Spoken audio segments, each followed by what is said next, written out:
नमस्कार साथियों, आप सभी का हमारे ऑनलाइन यूट्यूब चैनल पर हार्दिक स्वागत है। प्रिय विद्यार्थियों, आज हम बात करने वाले हैं पशु परिषद भर्ती 2023 की, जिसके अंतर्गत आज हम बहुत दिनों बाद दैनिक विज्ञान की क्लास लेकर आए। पिछले कुछ दिनों से हमारी दैनिक विज्ञान क्लास बंद हो गई थी, क्योंकि जो कि दैनिक पशु परिषद भर्ती के फॉर्म स्थगित हो गए थे। उसी कारण से ये जो क्लास रोक दी गई थी। आज वापस एक न्यूज आ चुकी है कि पशु परिषद भर्ती के जो आवेदन है कुछ ही दिनों में शुरू होने वाले हैं। उसी कड़ी के अंतर्गत हमने आज से पशु परिषद भर्ती 2023 की दैनिक विज्ञान की अपनी क्लास शुरू कर दी है। आपको डेली दैनिक विज्ञान क्लास मिलेगी। बहुत ही शानदार नोट पैटर्न पर हम ये क्लास करवाने वाले हैं। तो देखिए, आज अपनी क्लास है वह ध्वनि व उसके अभिलक्षण। ध्वनि क्या है और उसके अभिलक्षण गुण क्या है, पक्का एक सवाल यहाँ से आपको देखने को पक्का मिलेगा। आज अपनी जो क्लास है वो 11वीं कौन सी 11th क्लास से है। इससे पहले हमने 10 क्लास कर ली थी, तो इससे बाहर कुछ भी नहीं, बिल्कुल 150 नंबर की तैयारी हम करने वाले हैं। ठीक है, तो शुरू करते हैं अपनी आज की क्लास। यदि आप हमारे YouTube चैनल पर नए हैं तो सबसे पहले हमारे चैनल को सब्सक्राइब करें, ताकि आपको पशु परिषद भर्ती की जो भी क्लास है, भाग अ की हो चाहे भाग ब की, सभी क्लास समय पर मिलती रहें। तो देखिए, पशु परिषद भर्ती की अपनी आज की 11वीं क्लास। बिल्कुल साथियों, नोट्स पैटर्न पर हम पढ़ने वाले हैं। तो देखिए, ध्वनि यानी साउंड। ध्वनि तरंगे अनुदैर्ध्य प्रकृति की होती हैं। पहला सवाल सीधा यहाँ से पूछा जा सकता है कि ध्वनि तरंग किस प्रकृति की होती है, तो अनुदैर्ध्य।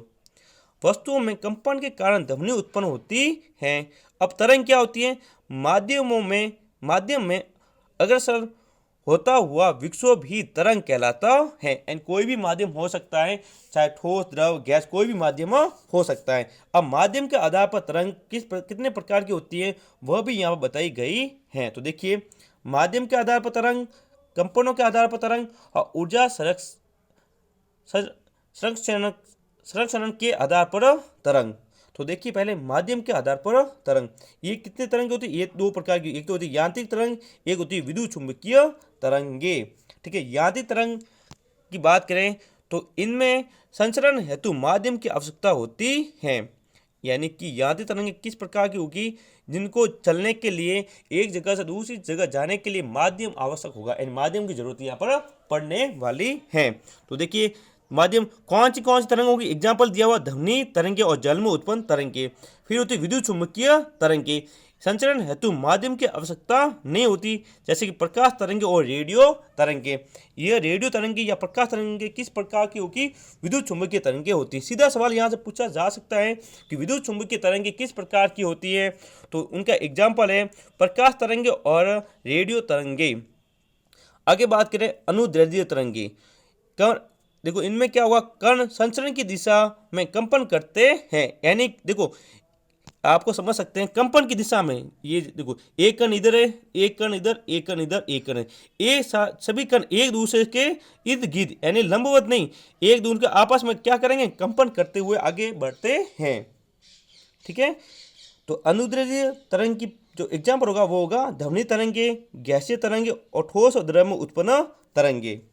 अनुप्रस्थ तरंग, कौन सी, अनुप्रस्थ, यह तरंगे लंबवत कंपन करती हैं। कोई भी माध्यम होगा उसके लंबवत क्या करे, उसके लंबवत कंपन करती हैं। ठीक है, इस प्रकार ऊपर नीचे कंपन ये करेगी, जो यहाँ पर बताया गया है।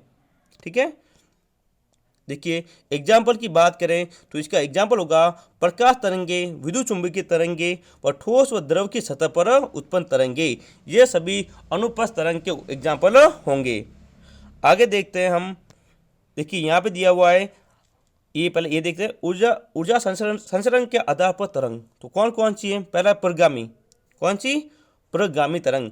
ऊर्जा का स्थानांतरण होता है इसमें, ध्वनि का स्रोत तो के कानों तक जाना। यानी स्रोतों तक, यानी जो ध्वनि है वो मानव जो भी सुनने वाला होगा, श्रोता होगा, उसके कान तक जाती है, वो प्रगामी होगी। ठीक है, और दूसरी होगी अप्रगामी, यानी ऊर्जा स्थानांतरण नहीं होता। ठीक है ना, इनका एग्जाम्पल दिया हुआ बांसुरी, बीन, सितार और गिटार।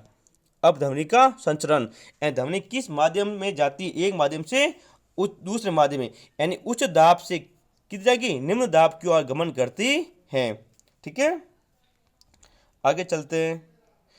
देखो, एक तो होता है संपीड़न, एक होता है विलयन। संपीड़न वह क्षेत्र है जहाँ पर उच्च दाब उच्च घनत्व होगा, और विलयन वो है जहाँ पर निम्न दाब और निम्न घनत्व होगा।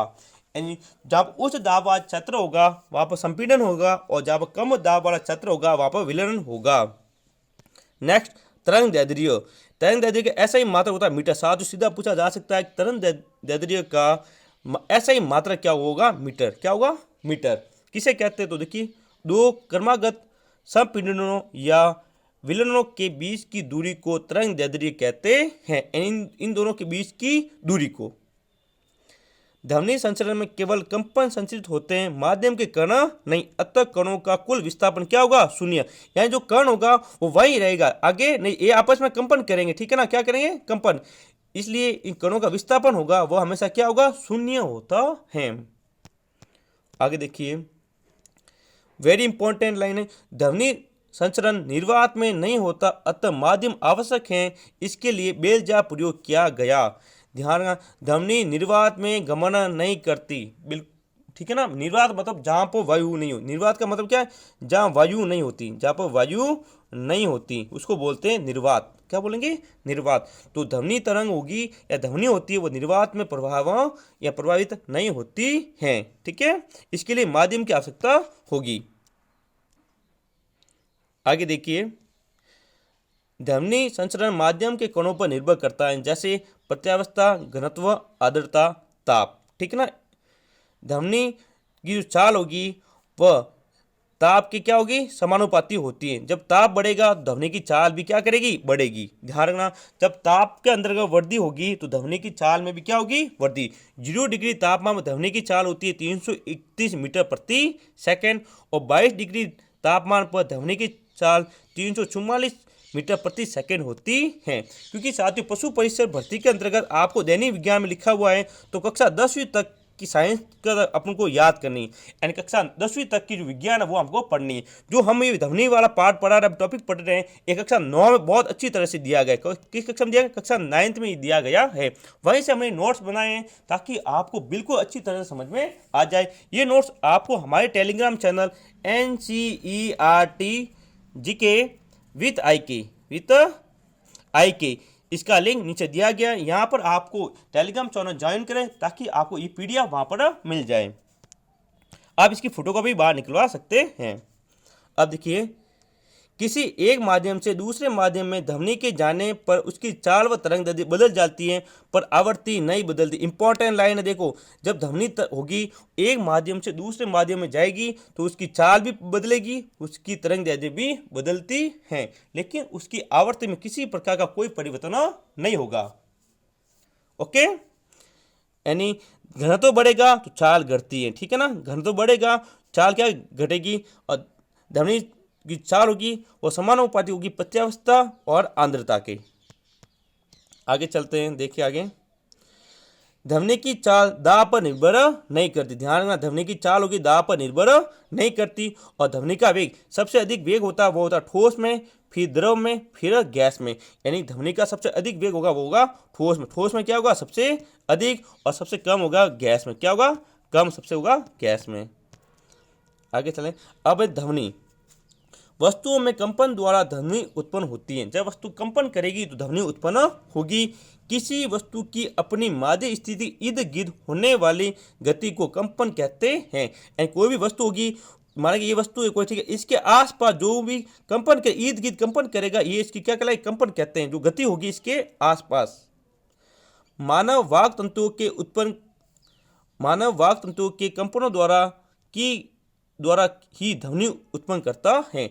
मानव वाक तंतु, यदि हम जो बोलते हैं तो ध्वनि उत्पन्न होती हैं, वह मानव के वाक तंतु अपने जो कंठ होगा, कंठ में जब वायु प्रवाहित होगी तब ये ध्वनि उत्पन्न होती है।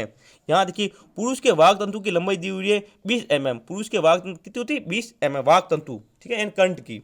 महिलाओं की 15, कितनी होती है, 15 mm। ध्वनि के प्रकार, ध्वनि 2 प्रकार की हैं, स्वे और अस्वे।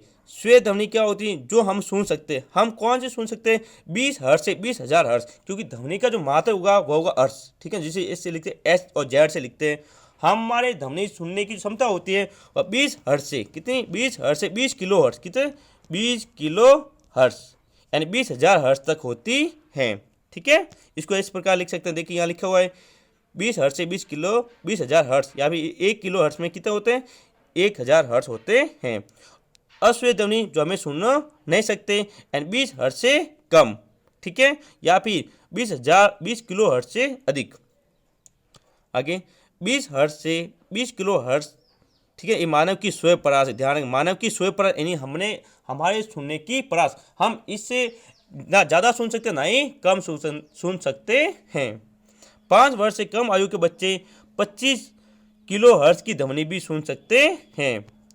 ठीक है, अब अवश्य ध्वनि दो प्रकार की होती है। एक तो होती है अवश्य ध्वनि, तो कौन सी अश्वेत ध्वनि? दो प्रकार की होती हैं। एक तो अवश्य ध्वनि, तो ये देखिए 20 हर्ट्ज से कम ध्वनि, यानी जिसकी आवृत्ति कितनी होती है?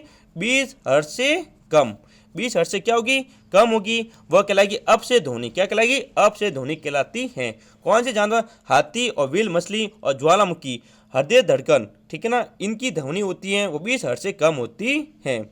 उदाहरण के लिए कुछ जंतु भूकंप से पहले ही परेशान हो जाते हैं क्योंकि ये अपशय तरंगों की सुन सकते हैं तथा भूकंप की मुख्य प्रवासी तरंगों से पहले निम्न आवृत्ति को की अपशय ध्वनि उत्पन्न करते हैं, जो संभवतः जंतुओं को सावधान कर देती है। यानी कि जब भूकंप आने वाला होता है उससे पहले अपशय ध्वनि उत्पन्न होती है। कुछ जानवर होते हैं वो इस ध्वनि को सुन सकते हैं, इसलिए उनमें परेशानी उत्पन्न हो जाती है।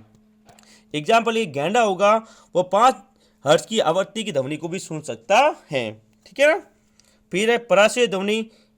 20,000 हर्ट्ज या फिर 20 किलो हर्ट्ज से अधिक आवृत्ति की ध्वनियों को पराशय ध्वनि कहते हैं। इनकी ऊर्जा काफ़ी अधिक होती है।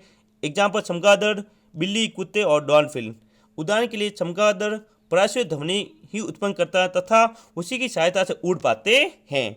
ठीक है, तो ध्वनि कितने प्रकार की? दो प्रकार की हमने पढ़ा है, अवश्य ध्वनि और पराशय ध्वनि। यहाँ से पक्का साथियों सवाल देखने को आपको मिलेगा, इसलिए आप ध्यान से देखें। इसकी PDF आपको हमारे टेलीग्राम चैनल पर मिल जाएगी। ठीक है, अब पराशय ध्वनि के तरंगों का उपयोग, कहाँ इसका उपयोग किया जाता है? तो देखिए, प्राय उन भागों की सफाई या साफ करने में उपयोग किया जाता है जिन तक पहुंचा नहीं जा सके, यानी बहुत ऊंचाई पर जो वस्तु होती है उसको साफ करने के लिए इसका उपयोग किया जाता है। जैसे सल्फेला नली, विषम आकृतिक पुंजे आदि। हवाई अड्डों पर धुंध दूर करने में उपयोगी, धातु पिंडों में दरारों व अन्य दोषों का पता लगाने में।